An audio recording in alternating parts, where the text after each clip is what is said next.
Okay, welcome everybody to another class on advanced phrasal verbs. I like doing phrasal verbs quite often with students because I think it's very important vocabulary and very advanced vocabulary, which perhaps the books don't often go through in enough detail. Also, I'm going through phrasal verbs with a few students at the moment, and so this is good revision. It's good revision for them, and it's good revision for me as well, because I need to keep going through these phrasal verbs in order to learn them by heart. So, these are chapters 11 to 20 from the Advanced Phrasal Verbs book. Hi to the Ukraine. The Advanced Phrasal Verbs book is Cambridge University Press. I'm afraid I can't remember the authors at the moment. I think Odell is one of them, but please just put in Advanced Phrasal Verbs Cambridge. I'm sure you'll find the same one that I'm referring to. And if you're not sure, ask under the video. Perhaps I'll put the details in the description. So, in chapters 11 and 12, we had loads of phrasal verbs. We had knock someone down to a certain amount, and this would be a certain amount of price in pounds, and this is when you manage to haggle with someone and you manage to negotiate a lower price. Haggle, by the way, is a good word for negotiate, especially in a market kind of place. When he says £15, you say £12, he says £14, and then you agree at £13. That means you have knocked him down to £13. You have knocked him from 15 down to £13. Hello to Russia. So if you pin someone down, this could have two meanings. This could literally mean hello to Japan. This could literally mean that you hold someone down, and so if you study martial arts, you might pin someone down with a particular hold so that you can hold them down and hold them in place. That's one meaning. But secondly, you can use this to mean manage to elucidate somebody's meaning. Hi to Spain. And what I mean is, you might say something like this: the journalist wanted to pin him down concerning his policies on taxes, or something like that. If you want to pin someone down on their policies, it means you want to work out exactly what they mean, exactly what their position is concerning this particular policy. And so when you pin someone down, you fully elucidate their position on a certain topic. If you get or bring someone down, you make them feel depressed. So I hope that you don't bring anybody down. But I'm sure that some people get you down, depress you, make you sad. And put someone down is related, because when you put someone down, it could mean that you insult them. If you put someone down, it could mean that you say bad things about them and you make them feel depressed. You get them down because you're putting them down with insults. So this can mean insult someone, but it can also mean if you put an animal down, it does mean to kill an animal. Usually because the animal is sick, that's when you put an animal down. When the animal is so sick they can't get better, and so you might say the vet had to put the dog down. The dog was too sick after the accident. Okay, if you put someone down for, this means the ideal is that you've made a list and you put someone down on the list for something. And so you might use this in a restaurant. If you're sitting in a large table, you and your friends, perhaps 10 of you, have all decided to go to the restaurant together. And your friend might say to you, I'm having steak, what are you having? And you might say, put me down for spaghetti bolognese. And it basically means I'm going to have spaghetti bolognese. But you mean that put me down on the list for.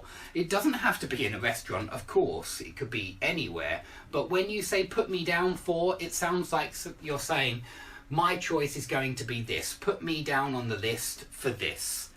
Okay, if anyone's unsure there, please ask questions below.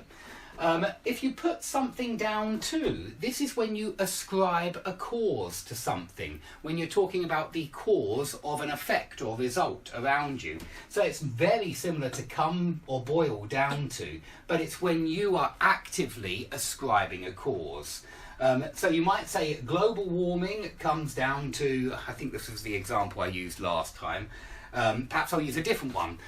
The violence in the capital comes down to a lack of police officers, you might say.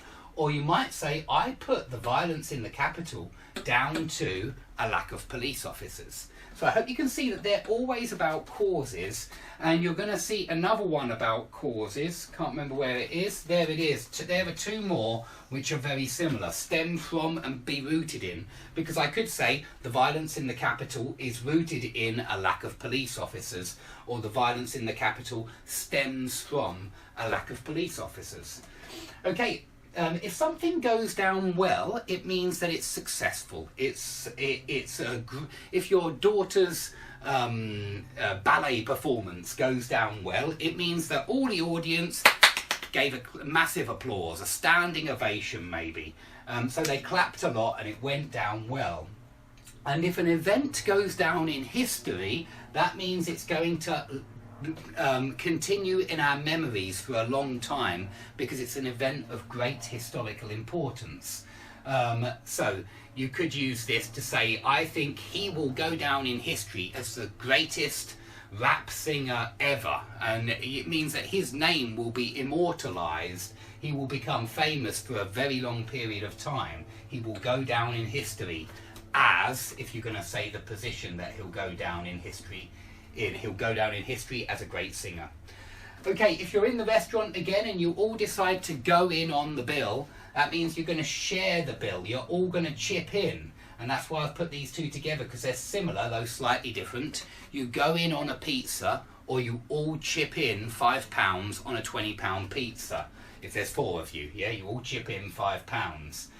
So they're slightly different, but you can all chip in. You can all go in on the meal. Okay, if you pitch in, this is similar to chip in, because when you chip in £5, you share the cost, but when you pitch in, you share the work. And so perhaps the kitchen is in a right mess, and all the family members decide to pitch in and help. And so you all do different jobs in the kitchen. You all pitch in, and it means that you tidy it up much quicker.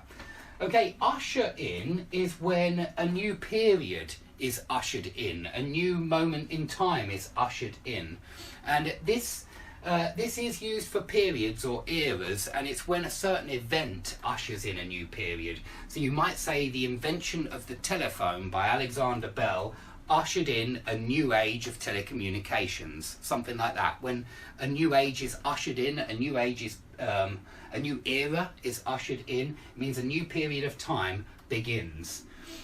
Okay, if you bring in a new law, you introduce a new law, and I put these together because I think they're a little bit similar, but bring in works with laws and legislations. You bring in a law, or you bring in a new piece of legislation, but usher in means introduce a new period of time, and so I think they're quite similar. They're both kind of introduce.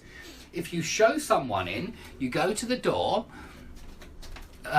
If you show someone in, you go to the door and you open the door and you let them in, and you say, hi, this is my house, and you're showing them in. It's, you know, when you walk around and show them inside your house.